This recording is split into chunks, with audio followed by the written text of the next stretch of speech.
Welcome everyone to the Chill Room. My name is Mike. I'm one of the staff writers for the Disc Jockey News newspaper, and I am going to be hosting this part of the Chill Room tonight. And we are going to be talking about music list. Yes. And if anyone's been in this game longer than 15 years, maybe you're going to remember a time that we were considered music experts. We were the people that came in with cases of CDs or milk crates full of vinyl LPs, and we knew all different genres, and we knew what to play and when, and people were in awe of the DJ. Somewhere along the line that changed a little bit. It was, of course, the digital age, when all of a sudden it was not only the iTunes and such like that you could purchase music, but when the streaming came along, when cell phones turned into smartphones / pocket computers, and anyone could have a library of music right in their pocket there, they suddenly became the experts, and we became a jukebox. And it's been a challenge for mobile DJs. And what I wanted to chit-chat a little bit with tonight was how we handle that. And you'll notice that I'm going to ask a lot of questions. It's just the journalist that comes out in me. And so I'm already going to start off by asking you, Scott, how long have you been in the business now? I want to say I've just now almost hit 40 years. Yeah, close to 40 years now. Congrats to you. Well, and then going through school, broadcasting as well. I did radio for a few years and went back into the mobile DJ stuff because you make more money at that. But that's kind of roughly how I then retired from the state from 22 years and went back into the radio business again. Oh. It changed. Yeah. So, I mean, it's back and forth. So I've seen vinyl, CD, and digital. And we physically made up a music list. We put our music in the order in which we were going to do that wedding. I had a special case that all that stuff would go in for all that music. First dance, father, daughter, mother, son dance, everything went. So we're doing it in a virtual sense now on the computer, where there with vinyl and CD, we were doing it in physically putting it in which we were going to play it. Putting the albums or the 45s or whatnot, whatever in order. Yes, but comparing back in your day when you were doing vinyl music list from them to what you get now, are they more detailed, would you say? Are there more obscure songs? Obscure and more particular. We had their first dance, A, B, C, D. They would pick it out.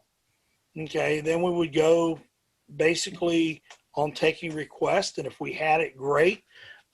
They would give us a list of, say, 20 songs, and we would tell them basically if we have it or if not. Now, we also had brides that would actually bring their own music. If there was something obscure that we didn't have, it made them feel a part of their event or a part of their wedding.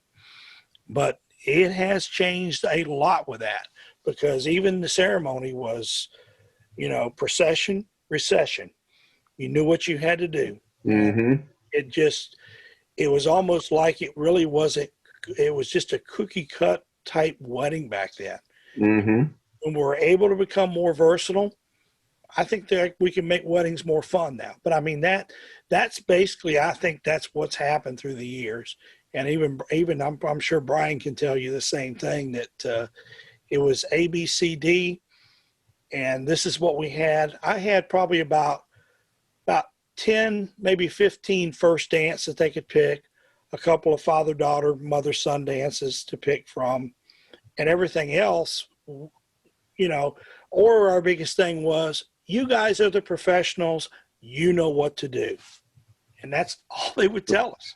Well, you said something interesting there, Scott, that you would take requests and you would tell them if you didn't have it.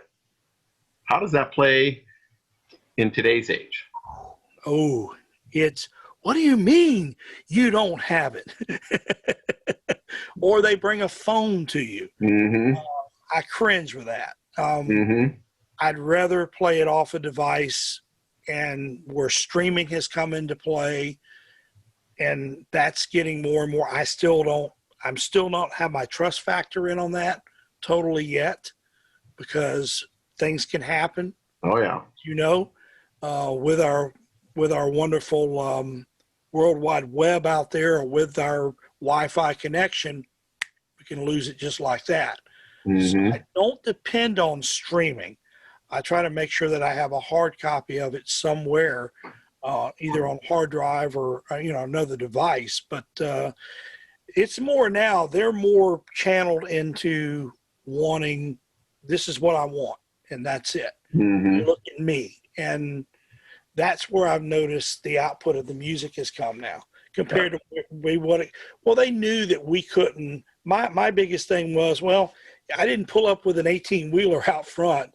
Unfortunately, we don't have every song, but I used to give them if I didn't have that particular song and it was another artist, I'd offer them an alternative to do it, for the other artist. Mm-hmm. I still do that today. I mean, that still stands into play with that, because we don't have everything even today, to be honest. Brian, what kind of platform are you using now for as far as music playing?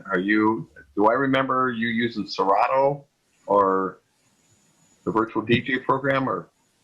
Yeah, I mean, I've used virtual DJ. I haven't used Serato since XP, but I also use the old Mixmeister Pro 6, the old antique program, because it works well for things. Mm-hmm. But yeah, I mean, anything that plays music is fine. How do you handle it when you're just putting together a killer set and someone comes with their phone and says, "I've got it. Can you play this next?" Oh, I'm sorry. I don't have the capabilities of doing that. Yeah. Even though that's what I say to them. I mean, okay. I just tell them I can't do it. Okay. Now, can I? Yeah, it's a lie, but I don't feel like it's responsible for me to just blindly play a track that hasn't been previewed, edited for content, and such. And it's one of those things where we should have something close to what they want. When I was listening to what you and Scott were talking about, back in the old days, I did something called the Jedi Mind Trick. That's what I called it anyway. Okay. Somebody would come up and say something like, "Hey, do you have any Ted Nugent?" Like, no, but how about some Guns N' Roses? Oh, that'd be great. And you play it. Mm-hmm. And I still do similar things to that now, where people ask for a track. So you have the new whatever? It's like, I don't have that yet. Or I don't have the edited version of it, or whatever the case might be. But, how about if I play some of this instead? How would that be? We'll switch it up a little bit. Oh, that would be cool. Okay. They're still usually pretty perceptive to that, I think. Okay. So you have never gotten, in many cases, where people just think because, again, years ago, the DJ was the only one in the room with thousands and thousands of song titles. Right. Now we're doing a wedding for 200 people. There's 140 or 150 people that have a smartphone at least in their pocket that figure they've got Spotify, whatever. They have access to a million songs. Sure. We're paying you $1,200, $1,500, $2,000, whatever it is. And you're telling me you don't have the same technology that we do to pull this up and play it? Yeah, it's tough. If you think about it, it's kind of the same thing the retailers are going through right now. When you go to a store, let's say you go to Best Buy and you say, "Hey, do you have this MacBook Pro, whatever?"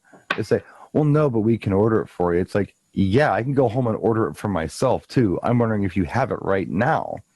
Mm-hmm. So, the fact that you can order it is not impressive to me, because I can go online and do this and save some money, but I want it now. So the retailer's hurt with that. And there was a time years ago where Scott and you and everybody else remembers, who have been doing this since, a long time ago, that we didn't have to worry too much about anybody out doing this with music. I mean, and the comprehensive libraries is what it was all about, you know. It was a little something for everybody. You didn't have everything. You couldn't carry everything. But you had a little something for everybody. Try to cover all bases. And now, like you said, and it's very true, it's not as impressive anymore just because we have music. But I think what is impressive, if you can pull it off, is to have enough knowledge about music and people and what motivates them to be able to come up with alternatives for them, just like we used to. We got to be better at it, but it's still a skill. So, for instance, if I'm playing a rock set and somebody comes up to me and asks for some 50s music and maybe a 50s song that I don't have, let's just pretend I don't have a 50s song that people would ask for. I could then say, well, you know what? I don't have that track, but I've got some other really good 50s stuff. And I'll tell you what, I'll switch this up for you real soon. How would that be? Oh, yeah, thank you. That'd be great. That's usually the response I get. If you're cool about it, and you reach out to them and you show a little understanding, I think that it goes a long way. Yeah. I really do. Yeah, you make a good point there. A lot of this has to be what I guess I'd call bedside manner. Absolutely. Yes. Yes. I think some of us got a little egotistical for a while there. We have all the music. We have the sound system. We have the microphone. It's like, oh, check yourself. Back off a little bit. I understand there's a lot that goes into this because I do it too. But to them, what they're seeing is a guy with speakers and lights playing music, and they're looking at you like, hey, I could do that. A monkey could do that. And yeah, you could go and buy the speakers and the lights and absolutely grab these songs. It's not hard to find them anymore. And you can buy all the singles you want. You don't have to go to the record shop and crate dig or, you know, ask around, hey, who played that one song? Who was that artist? What album is that on? And find the compilations that have multiple songs on that you're looking for too, because that was something you could save some money on back in the old days. I used to do it all the time. Remember the Going to CD Music Land? Yes. Here's the song we need. Let's see if we can find it on compilation so we can get some more use out of the CD rather than a CD for one song. Now, how many times did you buy a compilation? I'm just curious. I know it's your show. I don't want to do this to you too much, but how many times have you bought a CD compilation for? Let's say you bought it for, I don't know, 99 Red Balloons by Nina. Let's say you bought it for that. But then all of a sudden you found that you were playing other songs on it you were even thinking about buying, like Safety Dance and Tainted Love and things. That happens so often. So you never really thought of playing it, but you had it. You thought, well, let's go ahead and try it. And it worked even better than what you thought you were going to be playing in the first place. All of a sudden on that compilation, you come across a couple songs where you're going like, no, this would really fit in well for dinner or transition or something like that. And so you found yourself reaching for those for that compilation again. Take that. I tell you, man, there have been so many times. I don't think I've ever talked about this, but where I put the wrong track on by accident. And I was like, oh no, but it worked. And you're like, wait a minute. I didn't mean to play this song, but boy, they sure like it. Let's play it again. Kind of on that, Brian, have you ever, and maybe you can speak to this too, Scott, have you ever gotten a music list that you're going, are you kidding me?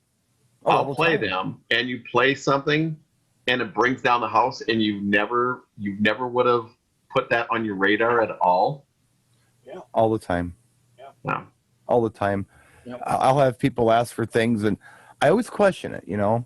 It's like, I don't know. I you know, it's almost one of those things where like I can't ensure success with this. I can't. I'll do it, but I can't ensure success with it. And yeah, there have been times when it's been like, oh, they knew their audience better than I thought they did. And it does work. And then it's fun too if you can kind of pick up on that and kind of find that general vibe with some other tracks that you are familiar with that might go with it, you know. That makes it fun too. I had a request a while back for oh, what the hell was it? You know, it wasn't even a request. I'll tell you what it was. I was doing a Kentucky Derby party last year, or the year before, whenever it was. Maybe it was last year. Might have last year.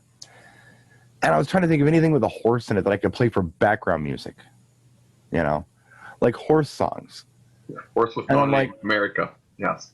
Yeah, Horse with No Name America. Okay, exactly. Like, I'm going to put this on for background. No one's going to dance to it, and it's not time to dance yet, but I'm putting it on for background. They lost their minds. The whole floor was full to a folk rock song. I couldn't believe it. And I ran with it. And I kept going with it. And I was getting these great compliments and these smiles. It's stuff that nobody's ever played for them before, you know? It was so much fun. So it happens. Mine a few years ago was someone came at a wedding and asked to play Push by Matchbox 20. I want to push you. I'm like, if that's a mid-tempo song. It's not going to get people to rock. It's not going to. And I said, I really don't know if I have it. Well, then the groom came up, and I mean, a couple people come up and asked me for it a couple times. And finally, the groom come up. Okay, well, throw this in there before my next slow set. I played it, and the whole place sang along. Yeah, I'm like, I've discovered something here. A couple weeks later, I pulled it out again and I played it, and everybody just left. So that song had some significant meaning to that group there. Sure. Well, I struggle, I guess, with music lists as far as, again, like we started to talk at the top of the show here, years ago, you'd meet with people, you'd get a chance to maybe sit down with them a couple times. Now they want to, yep, I read your reviews, I got your name off of Wedding Wire, we're ready to book you. And a month before their wedding, hey, here's our Spotify list, and here's the itinerary that the photographer made for us. We'll see you there, right? And I'm like, well, no, that's a little bit more detailed. And so sometimes I struggle with trying to convey to them what they like to listen to on their Pandora station, and what their guests will dance to is not the same thing. Yeah, it's tough. Yeah. Has anyone come up with an answer for that? Well, I can tell you what I do. Just slowly. And really, it's no trickery. I'm just having a conversation about it. But I'm doing it in a tactful way where I'm not insulting them. Because what I don't want to do is tell them the music list is stupid. Nobody wants to hear that. That they did the wrong thing or they made a mistake. So when I see that list, and I've seen it before, where you have these crowds where it's like, you know, we really like thrash metal, so we want you to play this, or something like that. That, you know, it's like, all right. So how many people are going to be at this event? It's like, oh, 150. Like, okay, who's coming? Just let me know who's coming. Well, we got 20 friends, but then our grandparents are coming, and our cousins, our aunts and uncles, and all these people. And okay, so does anybody else who's coming really enjoy this kind of music? Well, no, it's what really like. I said, I understand that. But while I'm playing that, what are the other 148 people in the room going to be doing? Oh. Yeah. I tell you what, let's tactfully work this stuff in some place where it's not going to interfere with the party. Let's play it for cocktail. You know what? There are artists out there that actually do string quartet versions of Metallica songs. Really? Yeah. Here, check it out. I'll play it for you on my phone. Yeah. This is Vitamin String, or this is Richard Cheese. Yeah. It's like, that is so cool. It's like, how about I incorporate that into dinner and cocktail? And, some people are going to notice, and other people just go right over their heads. That would be hilarious. So I think if you reach out with understanding and just say, I understand where you're coming from and what you want, but have you thought about this? Mm-hmm. And then there are those clients who just say, I don't care. I think it's going to work. I think if they heard it, they're going to love it. And at that point, what are you going to do? I mean, I tell these people, look, understand something. I'm not the boss here. You're the boss. Think of me as the coach and you're the athlete. You're going to go out there and you're going to throw the punches however you want to throw them, no matter what I tell you to do. But I'm going to advise you to do it this way, because that's my job. Now, what you ultimately do is totally up to you. And if you need help, I'm here for you. Cool. They understand that. So we're going to play this music that you're asking for that is going to not work out for your event. And then they come to you and say, hey, could you do something? We're losing people. Sure. I'd be happy to. No. And you do it. You hit the nail right on the head, Brian. I mean, the one line that I've used in these situations, and I had same thing. I had a wedding. Bride and groom came in, and the groom's hair was down to his butt. Okay, so you knew the writing was on the wall with this stuff. Got son-in-law like that. And you know what? To each their own. Sure. And I'm cool with that. But the one thing that I hit them with, and I make them, I get them to think when you word it as, when you go through the numbers, and I have a certain way that I sell when I go to do this stuff, and I want to get the full picture before I put a dollar figure down. And I also want to educate them along the way. So when we talk about you're inviting 180 of your closest family and friends to come to your wedding, right? Right. So the music is entertainment, you've indicated to me, is one of the most important things because we've talked about that, right? Right. Okay. I understand you enjoy this kind of music. However, how do you think that's going to go over for the rest of your crowd, and is that important to you? And 10% of them are going to give you that, I don't care, it's my wedding. Yeah. The other 90% sit there and go, wait a minute. And I love the coach analogy. I'm going to start using that because I think that's brilliant. It's exactly what we are. Yeah. Oh, it really is. Yeah. And you know, and I say to them, we will find a way to make this work, to make it comfortable. Now, at that particular wedding with that particular couple, they were 10%. They were that 10% that didn't care. Right. And I won't forget it because I actually had to go to that wedding. I had fallen 3 days before. I was on crutches for that wedding. And I took enough ibuprofen to go out and do everything I had to do, lead the interactives. But they asked for 2 thrash metal songs. And that's all the groom wanted. Right. Like, we got to that compromise. Sure. Hair was spinning. It honestly looked like that scene in Wayne's World where they walked into the rock club. Sure. And they're all doing this. And there was all the groom, the best man, and like 3 of the groomsmen. That's all they did. And you watched grandma and grandpa grab their stuff and leave just mortified. but I think that discussing how to handle that is important, especially because I think as an industry, we're reaching that point. We're reaching that point where we have to do that. We're not getting, as Michael said, it's not as in-depth of a process as it used to be. Yeah. Well, you know, back in the old days, what I used to tell people was, and I still do this to an extent, but it's changed a little bit. That's another story. But I mean, I'm going back 10 years ago. This was like, the rule was this. This is what I'd like to do. I would like to come in and do, it's something that Mike Sanchez actually has a really good name for this. He calls it family hour. So I'm going to start out with family hour. And this is music for everyone. A little bit of something for everybody. Your mom, your dad, your grandparents, your cousins, your friends. I'm going to mix it up, and it's just going to be a crazy variety of stuff. So everybody gets a little something. And after that, we can do whatever you want.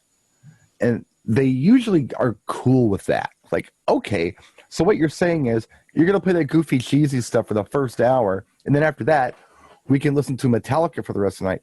Absolutely. That's what I'm suggesting. Now, we can change it if you want, but I'm suggesting you at least give them that.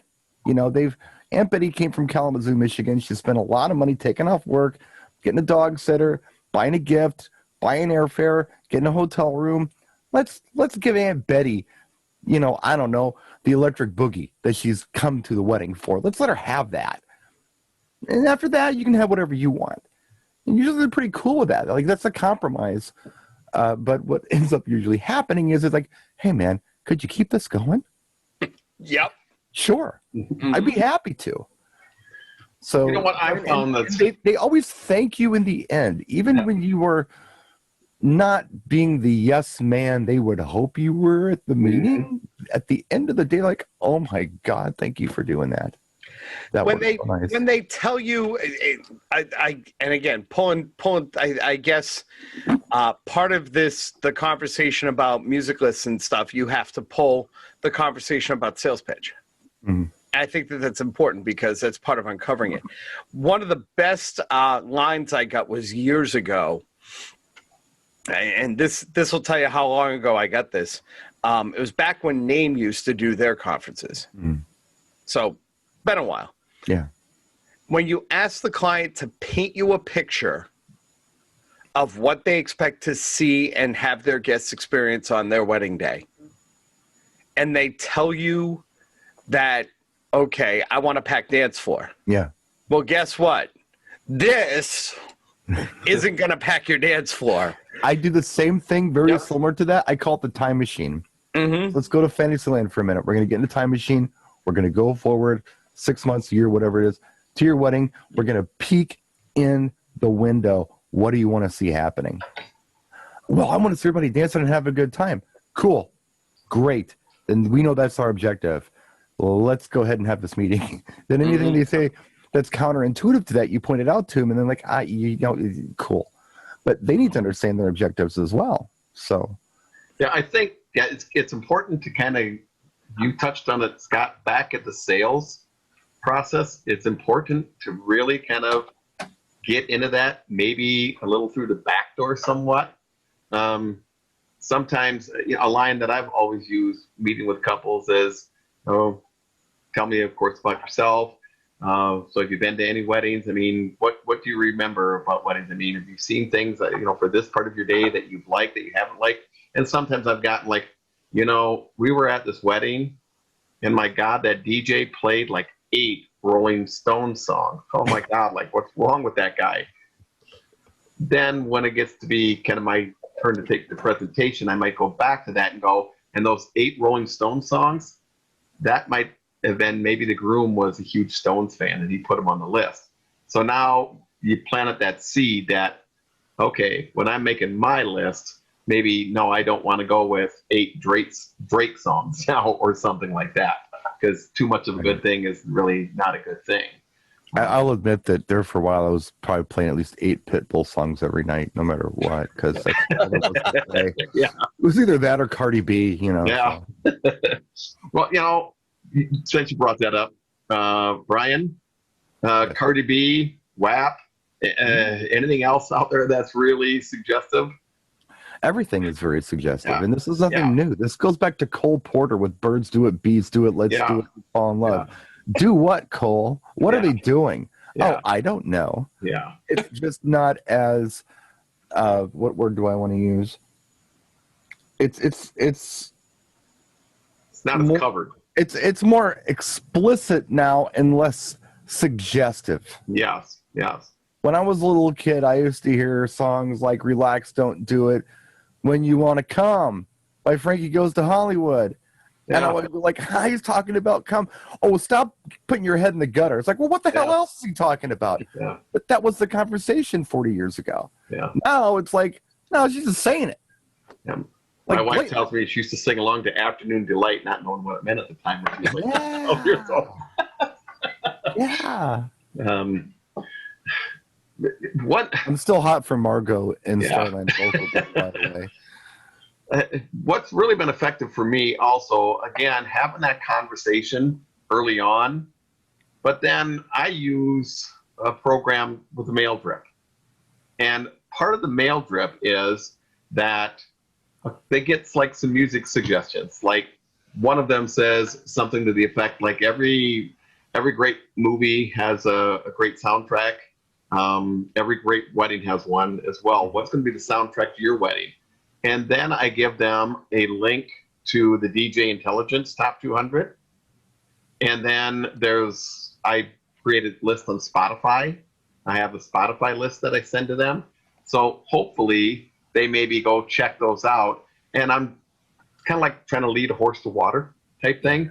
I'm trying to send them to, these are some really good songs for your wedding. So it's just not like they're listening to their favorite, Sirius XM station, and as they're driving their car, cleaning their house or something like, and writing, oh, that'll be good. Oh, that'll be good at my wedding. Well, no, it won't, because again, sometimes what people, I mean, yeah, Ed Sheeran is great, but try to get a lot of people to dance to Shape of You or Don't. That's just not going to happen. But if we can kind of, from the beginning there, kind of lead them in that direction. It's tough because you're only talking to two people. And Mhm. you know, I tell most of my clients, and you mentioned trust before. That is, I believe, I'm sorry, Rob, I believe you were the one who was actually talking about this on the last show. That is the key. If they trust you, then they will listen to you and you can help them. If they don't trust you and they're fighting against you, then you got nothing. So you got to earn their trust. You don't want to tell them they're wrong. You don't want to tell them their idea is stupid, and you want to make everything sound like their idea. So it's like, well, do you think that would work? That's a good point. You know, I don't think that's going to work. Say, Yeah. well, how do you think that would work? Yeah. With your grandma, do you think she'd be okay with that? Maybe not. My mom did it with my dad all the time, made it look like it was really his idea, and it totally wasn't his idea. Of course. So it's, My mom's idea. listen, when you're married, it never is. Yeah. No, But, you it's know, not. there was a debate, God, I want to say it was probably 5 or 6 years ago. And the debate was, what do you do when you've got a client with the crappy playlist? And it was a big debate in one of the forums. I remember that much. And it went for a while. And I think it gets back to the chime in that I brought into it is, if you're a car mechanic and you've got somebody who thinks they know cars and they're telling you that it's the transmission. It's the transmission and it's really not the transmission. Right. Okay. Just give them the basics. The car doesn't work. Fix it. Right. Yeah. But here's the thing. If you're the professional, you've got to break that bad news to them. And you know what? You might fight the wrong fight. I mean, this was back when I was still, I was like Pac-Man. I would take any wedding that would walk through the door. My screening process was, you have money? Good. I'll do your wedding. But you learn stuff. And one of the things I think you learn is you've got to be that guy. And Michael, you asked a good question when we were wrapping up earlier. Is there a corporate event I would never do? Have I run into a group corporate-wise that I should stay away from? And we think the discussion on music does start in the sales process. If your sales process isn't right, sometimes you've got to look at, is this person going to be a good fit? Am I going to be a good fit for them? And are they going to be a good fit for me? That's what I asked them to convince them to meet with me in the first place. It's like, look, I need to talk to you because you need to make sure I'm a good fit for you.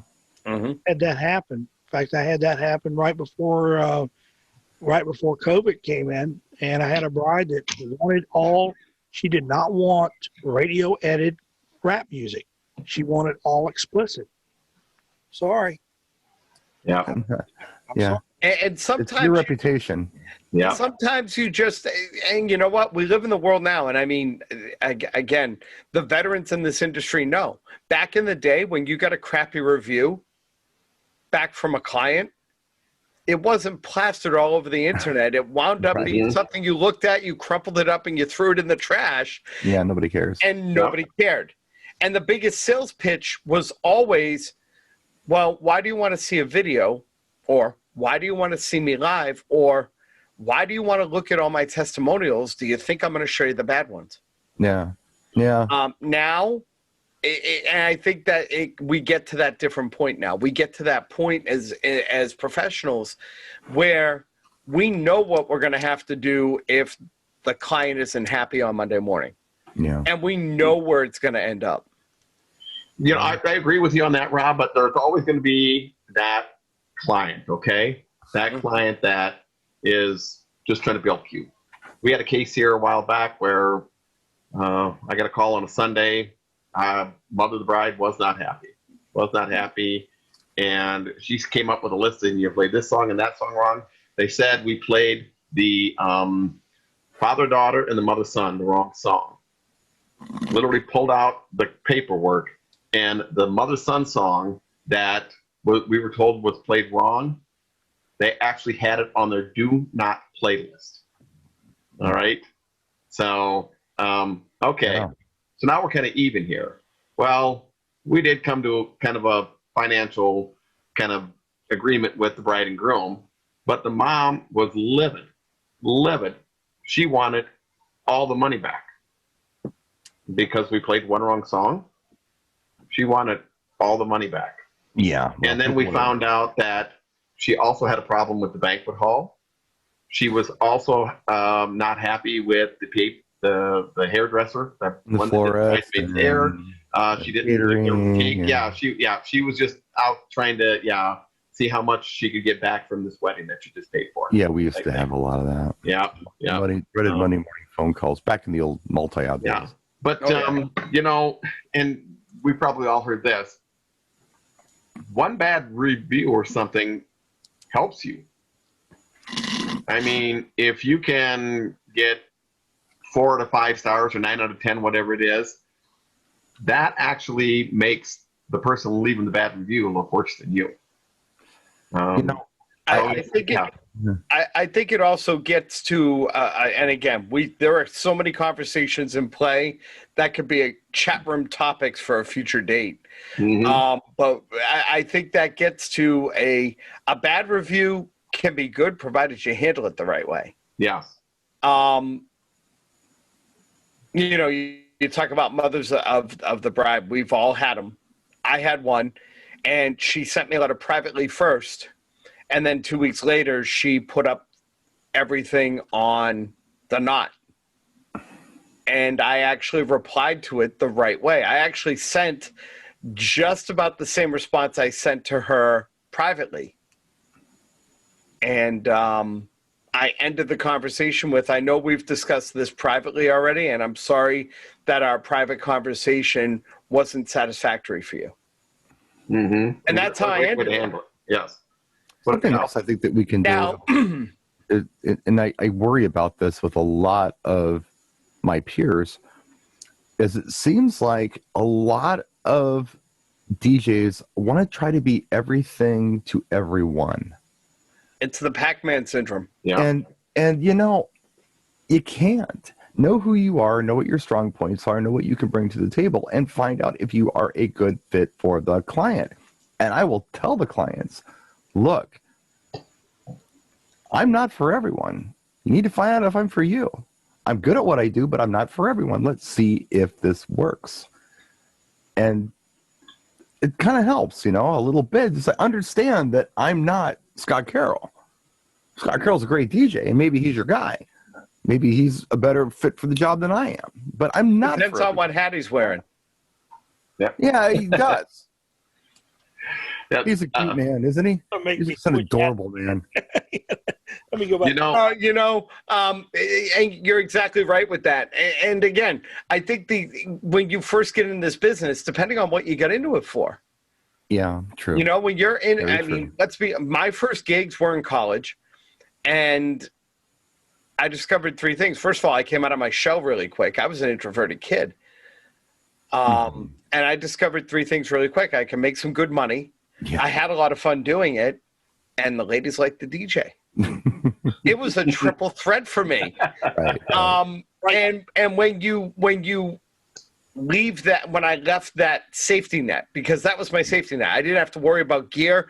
I was at Strawberries back when there were record stores. I was at Strawberries every week picking up what I needed. The college radio station furnished me with the rest, and it was a great relationship. But when I was out there on my own, and I had maxed out my credit card in DJ gear, and I had to make that payment. You need me to do this party? Sure. It's not exactly what I norm. That's okay. I'll figure it out.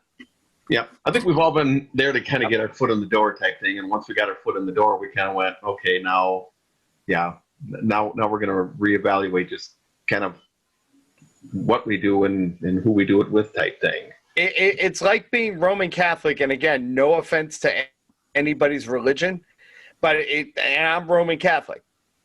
It's like when I went and did my first my first bar mitzvah. I learned about what I needed to do over the phone when I talked to somebody in the business. Yeah. By the way, was it I'd never been on Scott one. Favor? Was it Scott Favor by any chance, Rob? Free Scott Favor, believe it or not. Okay. Free Yeah, Scott because Favor. when I did my first one, I'm also Catholic. When I did my first one, that's who I called up with Scott. Yeah. Actually, you know, it was funny. It was, and Brian, you might remember John Allo. No, I don't. John Allo's from my neck of the woods. And actually, he was my mentor for a long time. He taught me how to do my first bar mitzvah. And he kind of said to me, he goes, "You want me to come with you?" I'm like, no, I think I'm good.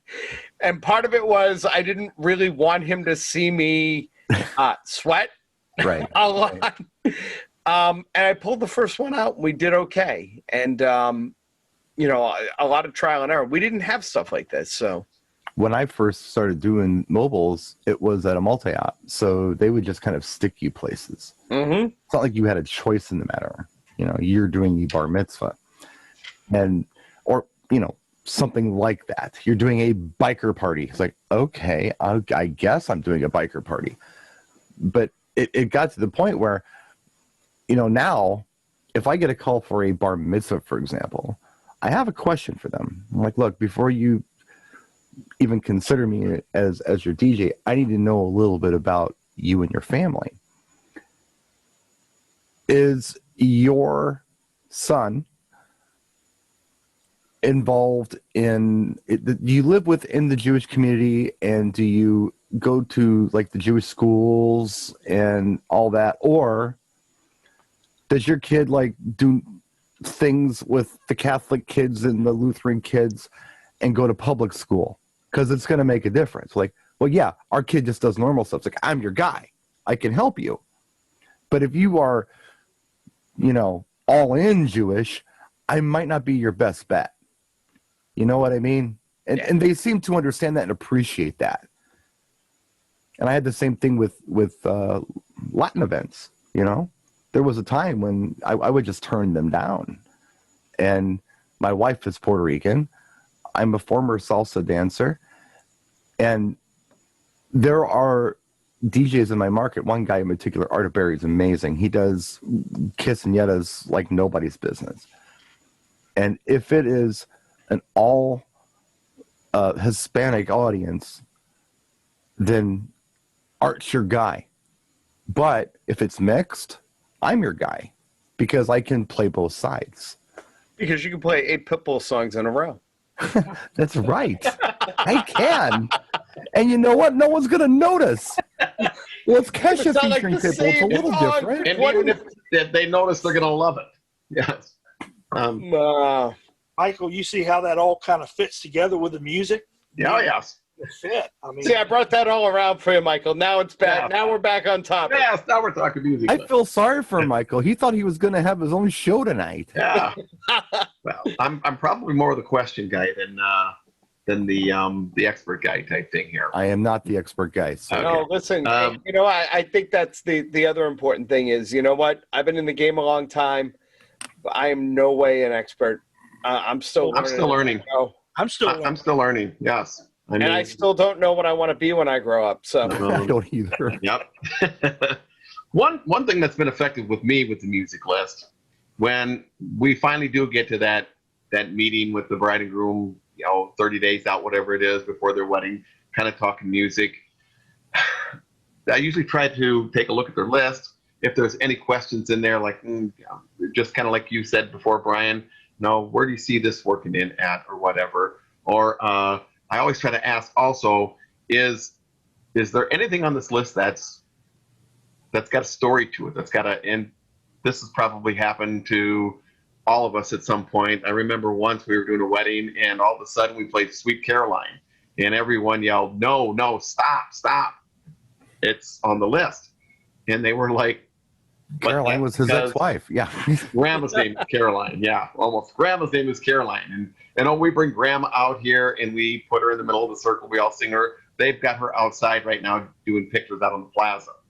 Okay, now we know that. So I try to get those little like tidbits in there. So I know we're holding back that song for the right time or whatever.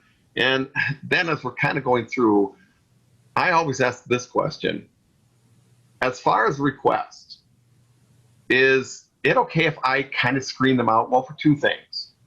One, that they've kind of fit in the genres that you have here. And when we're looking through and we don't have that, Five Finger Death Punch, that Godsmack song on there, and somebody comes up and requests something like that, well, then I can just politely say, well, that's not kind of in the program list tonight type thing. Right. So I ask that, if it's okay if I screen them out for that if they fit their genres. And two, that it's danceable. Saturday night was a perfect example. Some gal came up with her phone. Can you play this song? Do you have this hymn by Rupert Holmes? Ooh, Pina Colada song. Or him. Which one? Yeah, him. Yes. Oh, Jesus. Yeah. And I'm like, yeah, just not sure. I mean, because now we're starting to really kind of kick in with some Flo Rida and how they were in Wisconsin, House of Pain, Jump Around, okay. Not thinking him's going to go in here. No, probably not. Yeah. But it's all about cheating, isn't it? Yeah. Yeah, exactly. Yeah. What you going to do about him? So I get that permission from my clients. And then another thing I always tell them, and Rob, if you remember this at Midwest DJs Live, we had this conversation when Scott Seward was with us, is I always ask them or tell them, oh, and by the way, if somebody comes up and asks you what the password is, here's where this comes from. You wouldn't believe how many times at weddings that someone comes running up to us and says, hey, you have to play him next. The bride just sent me back here. The bride, yeah. The bride wants you to play, Cardi B's WAP next. Yeah. We know this isn't true. And it just happened to me one night just at a wedding. This guy was standing in 5 feet in front of me and just to dance away and having a good time. And as soon as the song was done, he turned around, he pulled up his phone to me and said, hey, the bride wants you to do this next. Oh, you dirty liar. I mean, you were standing 5 feet from me. I knew it wasn't true. And so I said, oh, really? What's the password? Yeah, I gave the bride and groom a password. So if they send anybody back here, do you know what it is? And he had that blank stare. And I'm like, busted. And we've used that ever since then. Mm-hmm. What's the password? Yes.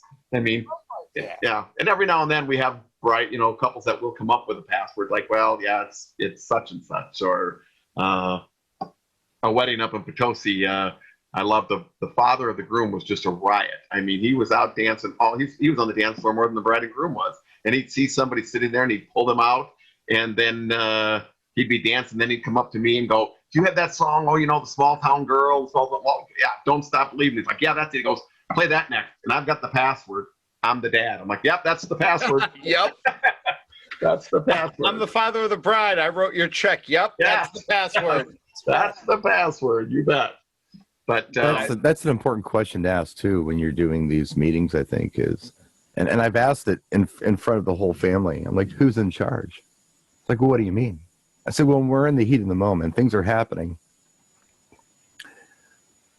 Is mom able to call shots? Is daddy able to call shots? It's like, nope, it's us.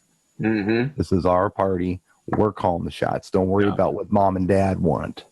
I'm paying for you. I'm writing your check. My parents, they're nice people, but no. I had a situation a while back where the mom wanted to come up and do some kind of sing-along thing or something that was like this big surprise she wanted to do. I didn't know these people real well. I was actually stepping in as a sub. Like, well, whatever. I kind of put her at bay, kind of like a we'll see kind of thing. So when I saw the groom, I'm like, look, your mom wanted to surprise you with this thing. He's like, oh, don't do anything that lady asks you to do. She's nuts. Just thank you for the heads up. But whatever that lady says, do the opposite because she's insane. Like, okay, thanks, Nathan. And that was that. I did want to bring one more thing up, and I'm sorry. I don't mean to say so many things. But when I do the client meetings, what I like to do is talk about the structure first. Let's get the timeline and structure down first. And every time they say, well, the music, I'm like, you know what? I can make your party dance. That's not a problem. I do this all the time. The hard part is dinner. I got to get you through dinner. And why? Well, amateurs and toasts and things and microphones and just general timing with food being warm. We'll talk about the music later.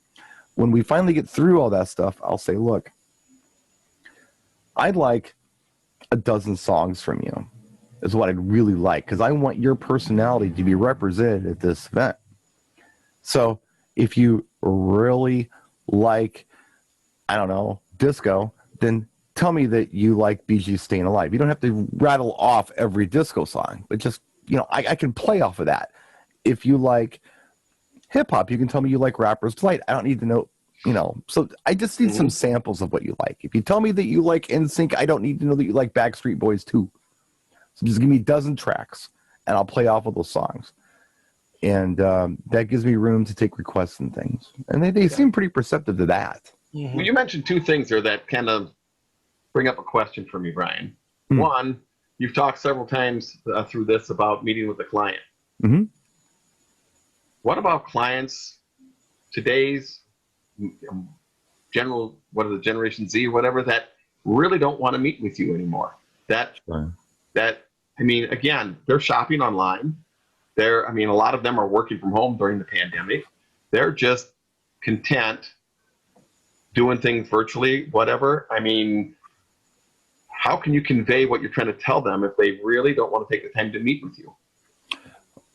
I guess part of it goes back to what I said before, where I'm not for everybody. Okay.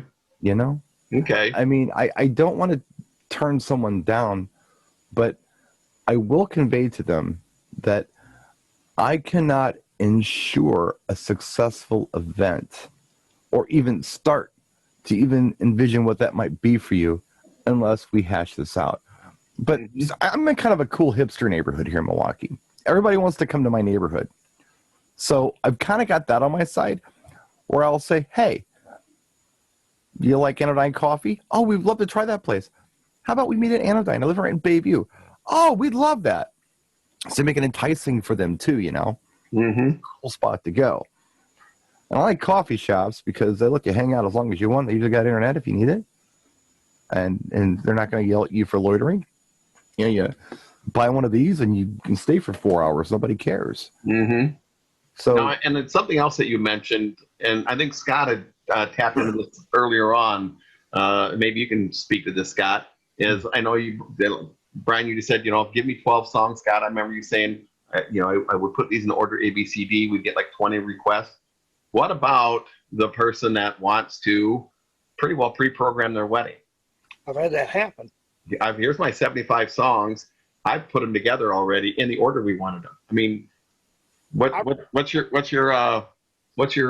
conversation with that couple?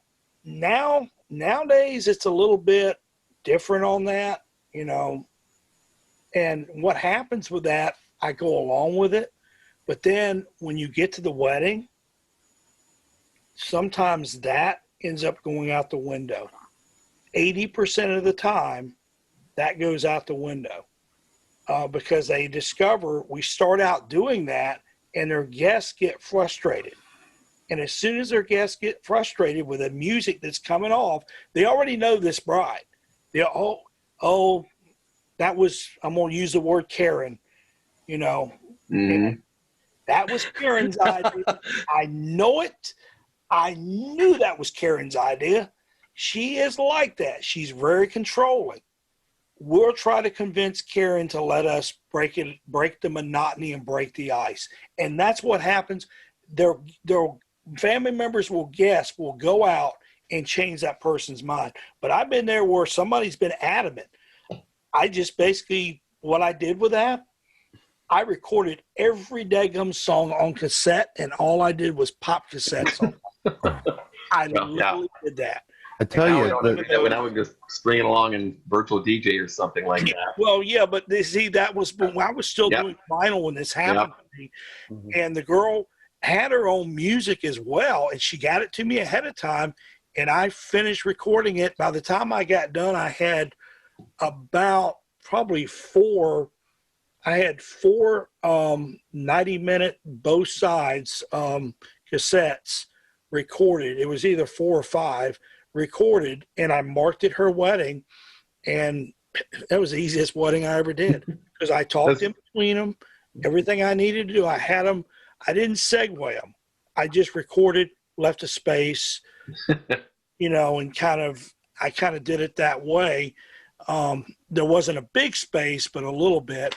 And that's what I ended up doing on that wedding. But getting back to what Brian was saying, that's the reason now you could almost say, I'm not a fit on that. Yeah. Well, the other thing that I will do, and I do this when I get lists like that, because I never solicit them. Mm-hmm. It's never something where I say, hey, give me a list of 80 songs. I never do that. No. But if they just go ahead and make the Excel spreadsheet and send it to you, it's like, I'd like to talk about your music list. It's like, okay. I did the math, and we've got about 4 hours of dancing, and you're giving me about 8 hours of music. Oh, well, I'm like, look, I will do my best with this list. I want your personality to be represented here. So I will go through this list. I'll put them in order that makes sense. And there's some great stuff here that we can play. But could you do me a favor, please? What's that? Could you put an asterisk next to anything that's really important? Mm-hmm. Like, let's say you've got 4 or 5 songs that it's for dad, it's for grandma. If you just give me a list of 80 must-play songs, I don't know which songs that I could eliminate because we just don't have time to do it, and which songs I need to play. So could you please do that for me? And they're usually really cool about it, and they usually only get about 5 to 12 asterisks, and you just know to play those. Yeah. Work them in somewhere. They are must-plays. Yeah. And it's the same thing with the requests list, or the don't play list, which is something I don't solicit either. Mm-hmm. But if they give me one, I'll look at it and I'll say, okay, is there anything on here that's going to just really kind of be a bad memory for you for whatever reason? Sometimes there is. First marriage, this was our first song. Don't play Aerosmith, don't want to miss a thing. Cool, got it. But about all these other songs, which is pretty much the entire Mobile Beat Top 200 that you have on your list, what if somebody asks for them? Oh, well, if somebody asks for it, play it. Yeah. Okay. I've done that before. Yeah. Yes. Well, you just need to find out where they're coming from on this, I think. And once you kind of know where their brain is, I think we just assume that there's a playlist and don't playlist. This is what they really want. But if you have the conversation with them, sometimes it's not. So having that conversation, I feel like, is important. And I guess I probably should hit stop and record before I say this. Well, I won't anyhow, but I do have to leave here in about 5 minutes. But has anyone done this? Because I have. Have you ever gotten that list and you're like, yeah, like you just said, you didn't solicit it, but they gave you their 75 songs. Yeah. And you're looking and you're like, oh, boy, I had one here earlier too. I mean, it was just like, songs and artists I didn't recognize. I'm like, oh boy, how's this going to go? Sometimes what I've done is I purposely, after we've done the dinner and the formality dances, I've went to their list and I played things that I pretty well felt was just going to kill the dance floor. Yeah, killed it. You can do that. I did it on purpose, so then all of a sudden the bride and groom are kind of going, okay, well, maybe not. And then, hey, now I'll play Pitbull. 8 of them. Yes. And here they come. Okay, maybe the DJ knows more how to do this than we do, type thing. Yes.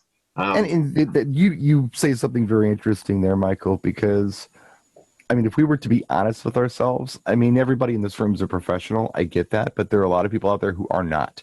Oh, yeah. If they have been to an event where somebody is doing their 3rd event and it's a wedding reception and they happen to be in attendance, they may not have the highest confidence in the DJ profession. Mm-hmm. So if they see a bad event or if they see a bad DJ at an event, they may be more prone to try to micromanage it. Oh, yes. Yes. So look, they all suck. So if I tell them to do this, and this, it's going to be fine. Mm-hmm. Where you can then come back and just, let's talk. Once you walk the walk and not just talk the talk, they seem to be a little more perceptive, I think, to your ideas, and they're a lot more comfortable and trusting, and the evening goes well. Mm-hmm. I think it's like you guys were saying earlier, it's that trust, man. You earn that trust. Yes. Well, hey, I think I have to clear out here, gang, because I know we have someone else coming in. Is it you, Brian, that's taking over? Yeah, it's me. So you're fine. Don't worry about it. Okay. Okay. All right. Well, I am going to go ahead and stop the recording here. But again, thanks to all of you for joining here tonight. I believe I've got another session coming up. I think I'm going to be talking about wedding options. What kind of options do you give your couples when you sit down and meet with them, as far as what order should we do? How do you want the wedding party to be introduced? What things can we do to make your wedding unique, type thing like that? That'll be, I'm not sure when I'll be on next, but I think that'll be our subject. But again, I'm going to turn this over to Brian. Brian, what are you going to be talking about tonight?